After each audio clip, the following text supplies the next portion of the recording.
Hi, good morning, good afternoon, good evening, whatever time you're listening to this.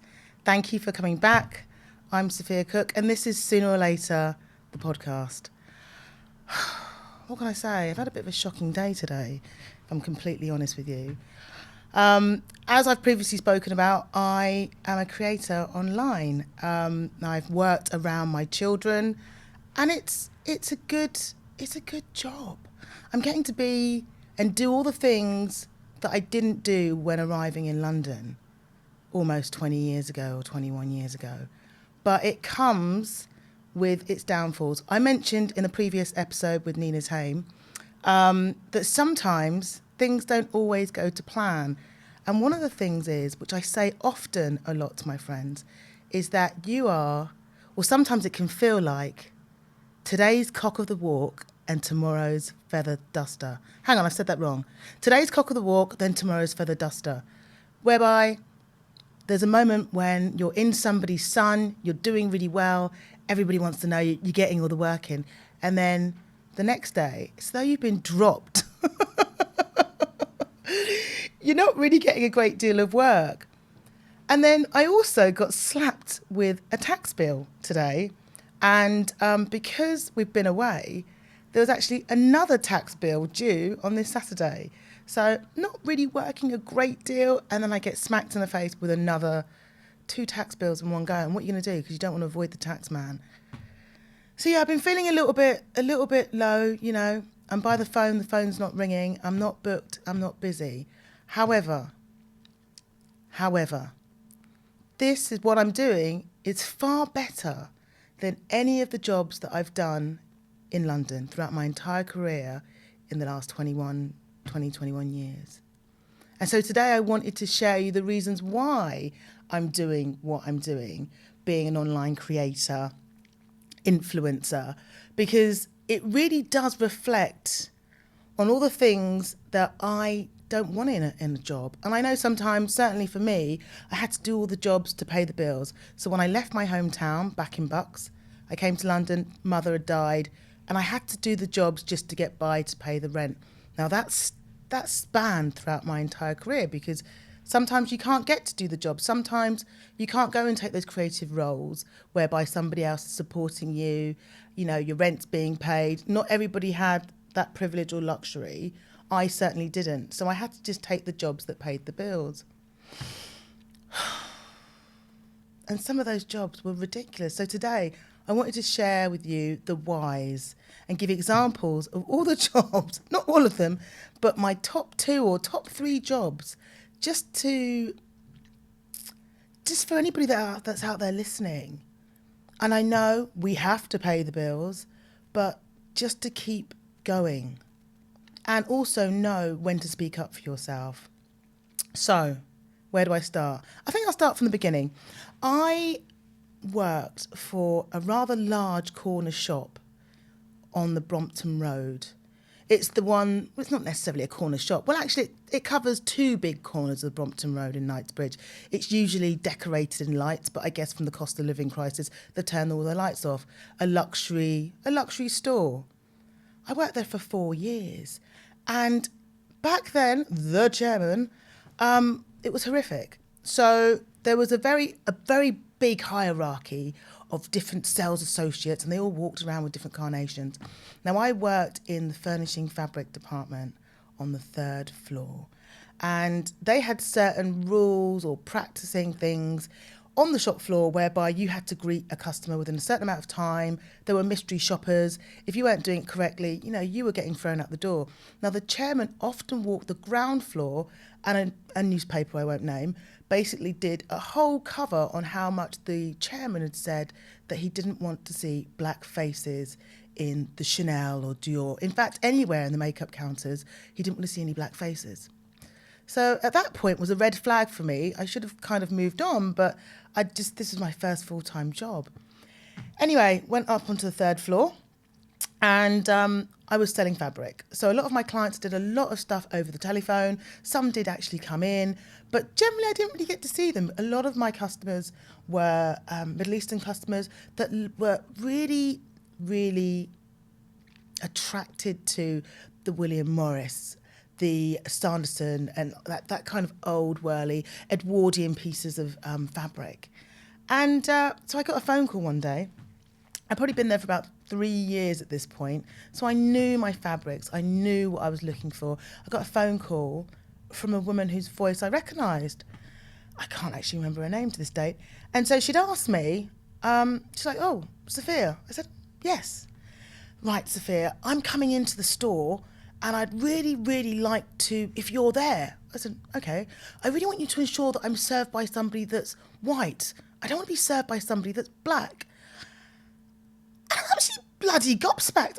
But the thing is, it took me by surprise.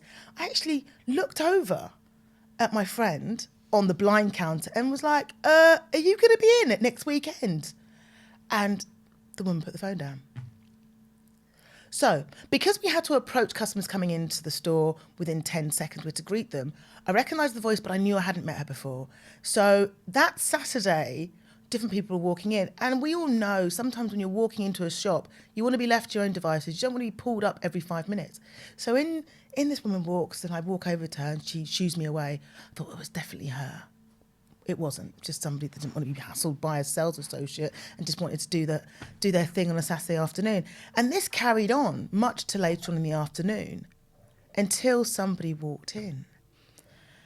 I remember she was wearing a Burberry skirt and I walked over to her, and my maiden name is Scottish.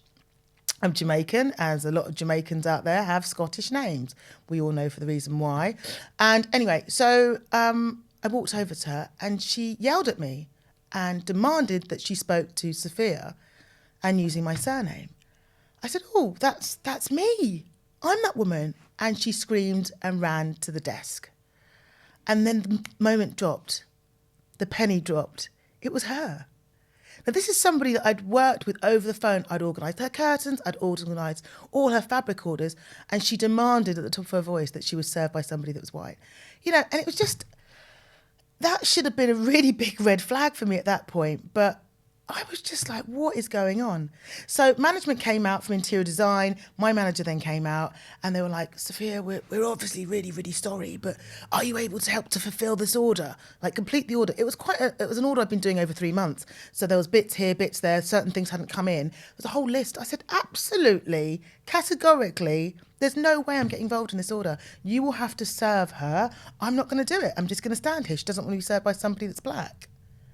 Now, this went on for about an hour and I had to stand there for the entire time whilst my other manager came in to look through all the stuff. And I just think, looking back now, things like that would just constantly chipped away at me. Constantly chipped away at me. Anyway, so off she walks. She walks off to another department and there was a sound and vision, like where all the big TV displays were. And the manager there, Red Carnation, really lovely guy, black guy, obviously goes to approach her to welcome her into the department, by which I'm waving at him to get his attention and say, "Don't speak to this woman." And of course, she then screams at him with the N-word. Now, the way that the managers dealt with this was to apologise profusely. It's another word that I can't really get out, guys. Apologies on that one. And said that she was going to be barred. She was going to be barred from the store. So in they walk to the department. They're all surrounding me, telling me how bad it is and how awful it must be to have to greet with these people. Only to find out the next day that she was back in the store. She walked through door 9 and she was going about her business. And I just think, would that happen today? Is it still going on in that store? Who knows? But I just decided that I had to get out because this was one of many, many examples that was going on in that store. And that kind of kick-started the experience that I had in London. Sadly, the second company that's on my hit list, not necessarily my hit list that I want to share with you, is I used to oversee the build. I used to manage buildings in central London. I originally started off in Hammersmith. They were like serviced offices. And then I managed them in the centre of London, around Mayfair and in and around Victoria. And often, this was a starting point where often I'd get questioned about my hair. So I've been wearing my hair natural from about 16. When I say natural and protective styling, but I wasn't having my hair in chemicals. So it was an afro or cornrow, and it's always been moderately quite close to my face. Later on in my career in this job, it got slightly bigger, but I kind of always had it back in a band. But how can you not love the hair that naturally goes from your head? And why would anybody quiz me about my hair? But of course, I was quizzed from day one. Whether I would get it done, whether I would cut it down shorter, whether I'd have it in 2 plaits instead of 8, whether I would potentially wear a wig. All of these things that were often spoken about, I'd say maybe throughout the 8 years that I was there. Anyway, my bosses were, they weren't the greatest. Whether it was the odd joke about being out in the sun too long, or one of my colleagues telling me that she couldn't be racist because her husband was from Mauritius and she liked brown men, or clients that I was made to have meetings with that would have pornography of black women in their pedestals. However, my managers would often say that I was perhaps being too aggressive to my clients in not wanting to sit down and have meetings with them. It went on and on and on and on and on, until the point where I was told that I was inciting racial hatred in the company.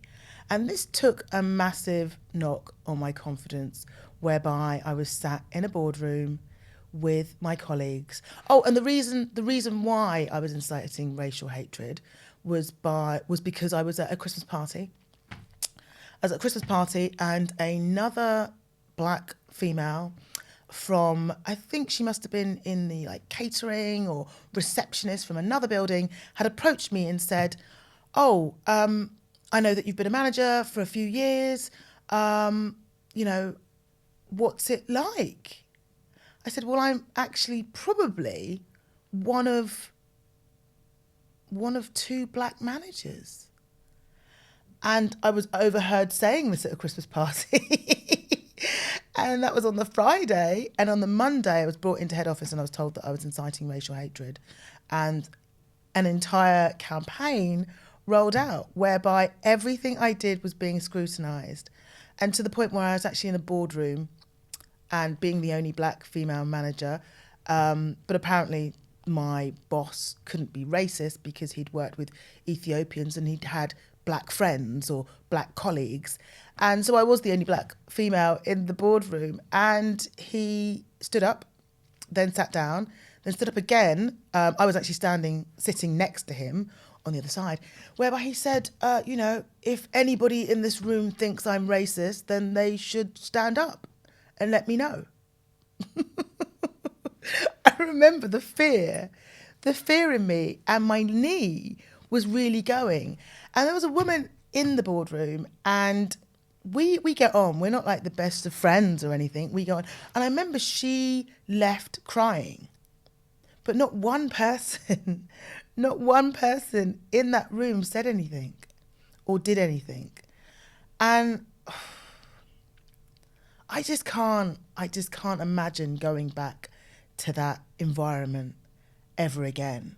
I just can't imagine subjecting my mental health to that again, because these are all things that have impacted me, whereby it's taken so long to recover, where you've gone into a workspace, you've got your ideas that you're putting forward for things, and you're being told you're not good enough, only to find out that they're rolling out these ideas. This was a continuous thing that happened. The very, very small, neat microaggressions that was slowly jabbed behind the scenes that eventually just became a big sore. And I left very scarred from these experiences. And that's why I've just kind of said to myself, nothing could be worse than that experience. Nothing can really knock me again if I'm not putting myself in those circumstances. We are talking over 20 years. The incident with the office, that was probably about 11 or 12 years ago. a lot's changed since then. There are communities and websites where people are speaking up for themselves, but it just was something that made me feel very, very isolated. And being the only black woman, sometimes in the room, sometimes in the building, really did start to take its toll on me because there was no one that I could talk to. There was another black manager there, but almost like once you'd been marked by a senior member of staff, then that was it. No one really wanted to speak to you. I then went on to, and this is in no particular order, I worked as a project manager overseeing the build of new schools. Now, the organisation itself, quite, everybody kind of kept themselves to themselves. But I often found the main thing for me was going to site with contractors, usually, middle-aged white men. And I was doing a role that I guess I didn't really have a great deal of technical experience. I had some project management experience, but these were huge budgets, and I was often entering in on a project, not necessarily from the beginning, from procurement, but from construction. And, I was wearing my hair in braids. I'd get the odd joke, "Hey, Sophia, can you get those that helmet on your dreads?" Quite often. Or I'd ended up wearing trousers most of the times, but the times I did wear a dress to site, I had hard hat and boots on. And I was going to a meeting to meet with the client and the other authorities that are there. And it would either be something about my figure, my skin, but, always said in jest, it's always a bit of banter. And I don't necessarily mean that they all spoke a bit like that, but that was generally the general conversations that were happening. And I never realised until I moved away from that environment how much it affected me and how much it's taken so long for me to unpack that today. I really enjoyed that job because it was constructing buildings of use, and there was a purpose for them, and they're still standing today. And I really, really enjoyed getting more information on board and understanding how to construct everything. But behind the scenes, I'd show up and you could just feel it. You could just feel that me telling somebody that we wanted you to make payment, or you needed to do something, or you needed to show me what you'd done, they weren't really relaying that information. They weren't not relaying, but they weren't really taking on that information. Or when I was chairing a meeting, there were lots of eyeball rolling, to the point where I actually stood up in one of my last meetings. I was like, we either have to do this now or we can do this later on. However, you still need to get the job done. And that was that. But thankfully, I left a few weeks after that. And that was a job that I was sad to leave because I liked seeing the end result. But really, well and truly, again, feeling now, that's not something that I could ever go back to. I contemplated it recently. I had someone contact me saying, would I want to be re-interviewed for it? And because working online, creating online, it's great when it happens. It's great when other opportunities happen, but it's not consistent. There's no guarantee unless you are being written into an ambassador's contract over a period of time. And the money that I make isn't just out there to look cute. I'm using the money to send the kids to nursery. So I need to be able to budget and finance myself. And because it was so quiet, I actually contemplated it. And then I just said to Cookie, no. It's taken me this long to kind of repair myself, and we would just have to cut our cloth accordingly if it came to it. I've put some money aside.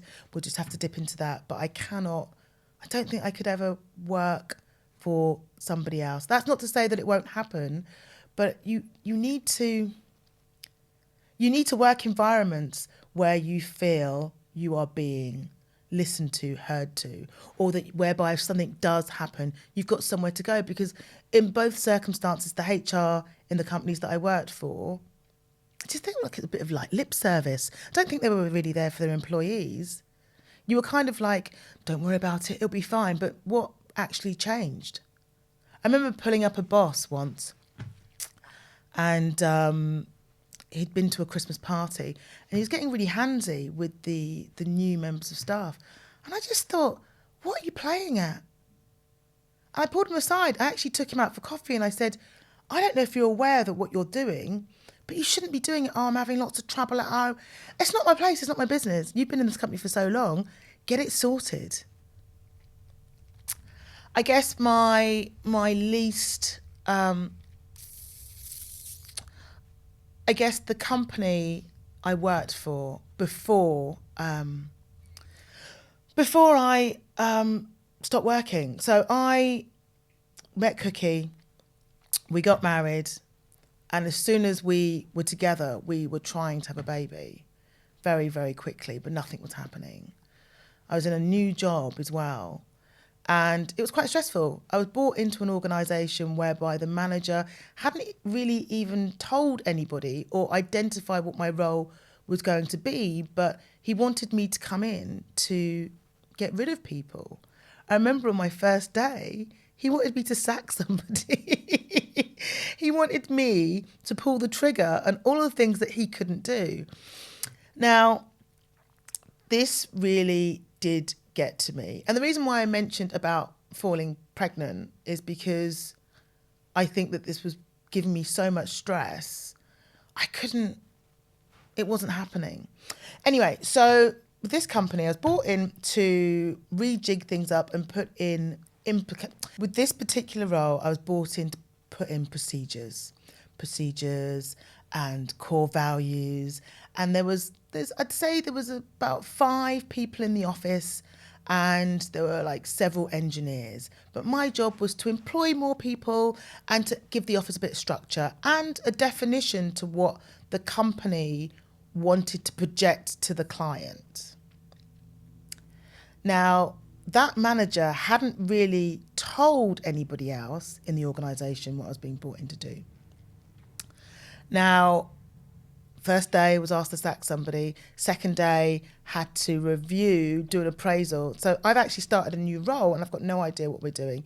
And one of the ladies in there, I met previously because I was invited to go to an event to get to know the existing team. So I knew her, but I was a little bit cautious about her.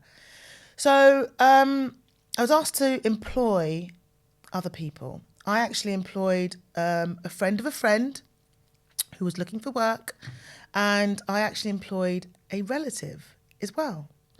Now, several weeks down the line, there was a meeting with a woman, I think in Manchester or Birmingham. I knew that she was South Asian. And I had gone into the conference room, but her agenda that she'd sent me was all over the place. Like, she wasn't really sticking to what she was talking about, and I hadn't a clue. So I walked out of the conference room saying, I hadn't a clue what she was talking about. I didn't really know she wasn't sticking to anything. And a woman in the office made a racial slur from this woman that I was speaking to because of her ethnicity. And I was completely horrified and shocked that she had said it. So off I went. I refused to work in the office and I didn't say anything. And my relative, the other woman I'd employed, had said to me why I'd left the office. And so I sent a text message. I told her what I had said. And I also said that, look, I'm going to speak to the director because I'm not particularly happy because I'm working in an environment with a racist individual. Because what else could I call her? Because of what she said, and I'm not going to repeat it, well, because of what she said, I'm not comfortable with that. So I called the director and he's like, oh, do you know what, Sophia? She's not a racist. She's not. It's just a bit of banter. She knows her in Manchester. She's not a racist. You need to calm down a little bit. Anyway, the other people in the office are saying you've been a little bit moody recently. You've been a little bit moody. So if you could just step it down a little bit. Anyway, in the meantime, my family member had screenshots had screenshot the message I'd sent to her and sent it to the woman that I was speaking about. And then within 6 hours, in she walks with her tears. I'm not a racist, and it's an offence. I'm not a racist. How could anybody call me a racist? I've got black friends, and sometimes when my black friend's saying the N-word, I need to tell her to stop doing it. And of course, me being the aggressor, I was the person that was potentially bullying her.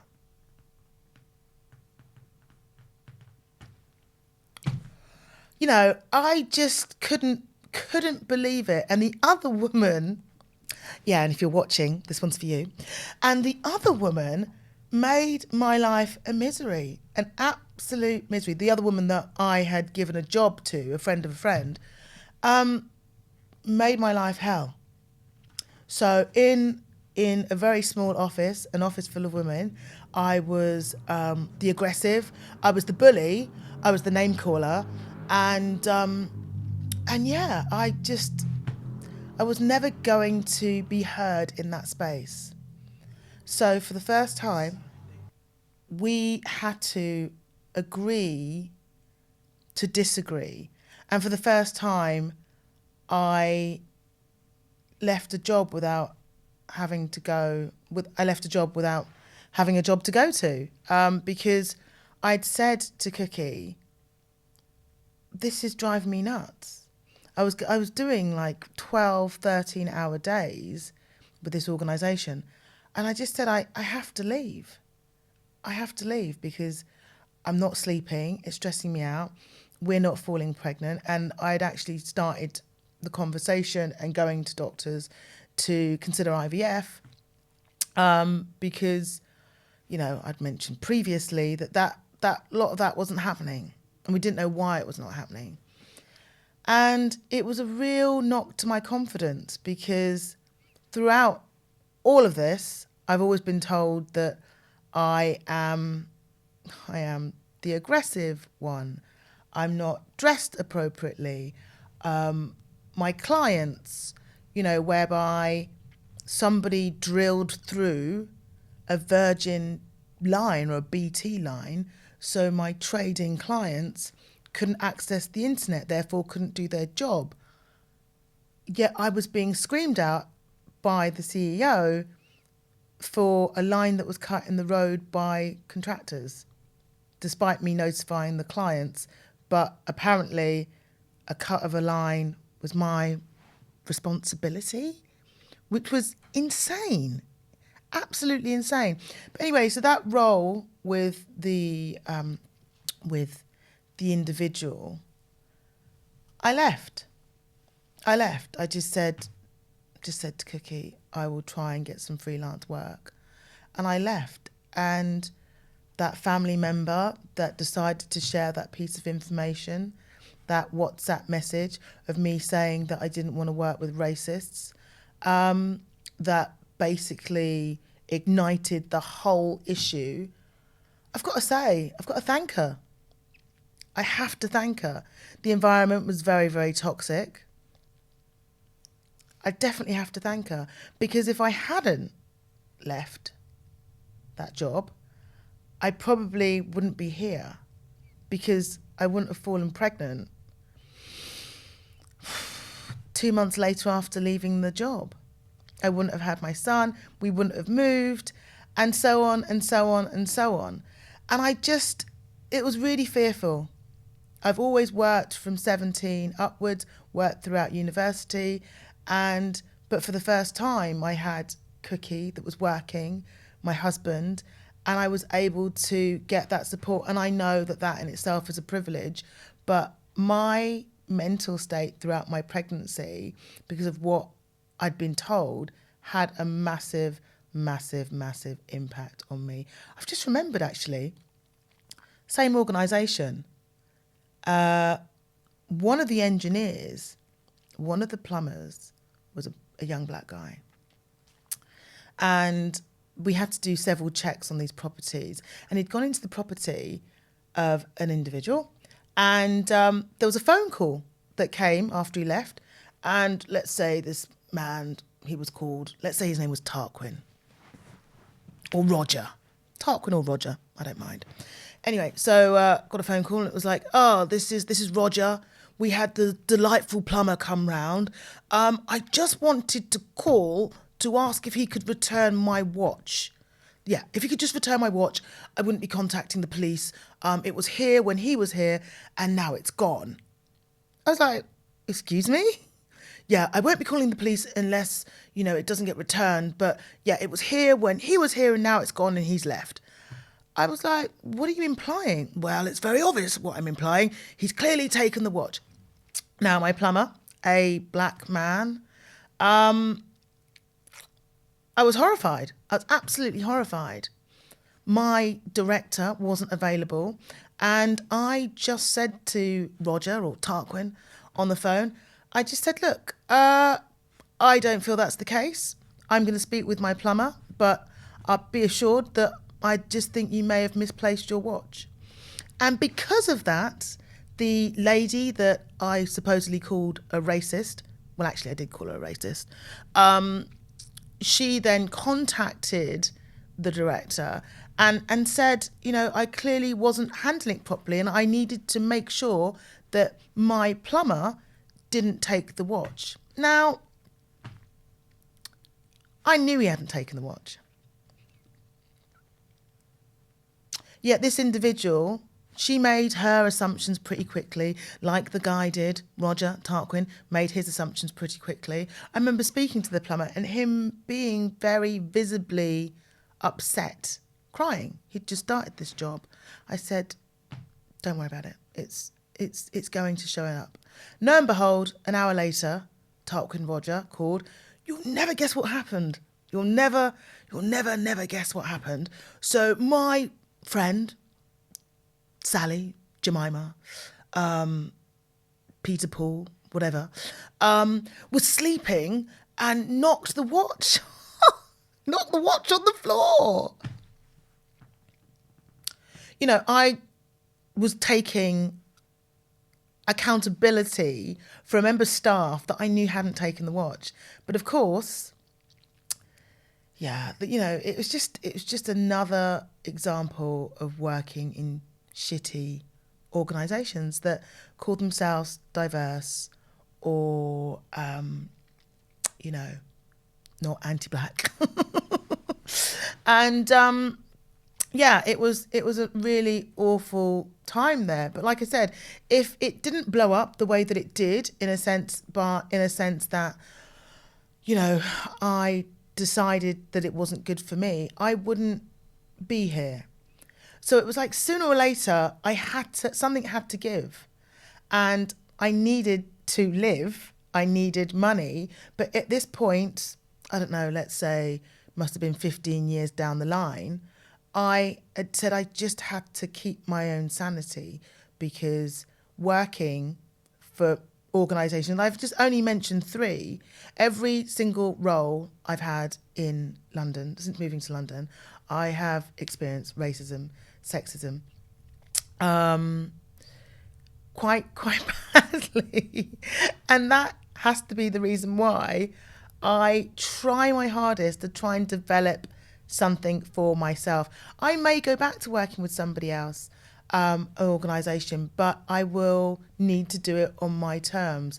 And I know that I'm in a very grand situation where I'm able to do all these different things and experiment. But I look back and I sincerely believe that a lot of these experiences left a very lasting impression on me, which I'm now having to unknit. And the advice I really want to give to anybody in any organisation whereby they're feeling that they cannot be themselves, that are experiencing pressures from above or aside, is to speak to people outside of your organisation. Make sure we're speaking to friends and family. Just try to kind of reach out to somebody. I don't actually know. I once heard that there was an anonymous site where you can talk about, or you can upload things anonymously, comments about different companies, to see if anybody else has experienced it, because it can feel like it's a very isolated case. And being me, I've kept I've kept all the paperwork. I've kept all the names. I was told by apparently my superior, she told me that racism was a fact of life and I needed to get over it. That's exactly how she said it to me. And I asked her to get out of my office. And by the time she got to the first floor, I was called by my then CEO or finance director and said I was being insubordinate. And I needed to go. So that is why sooner or later I had to say, I've got to try something new.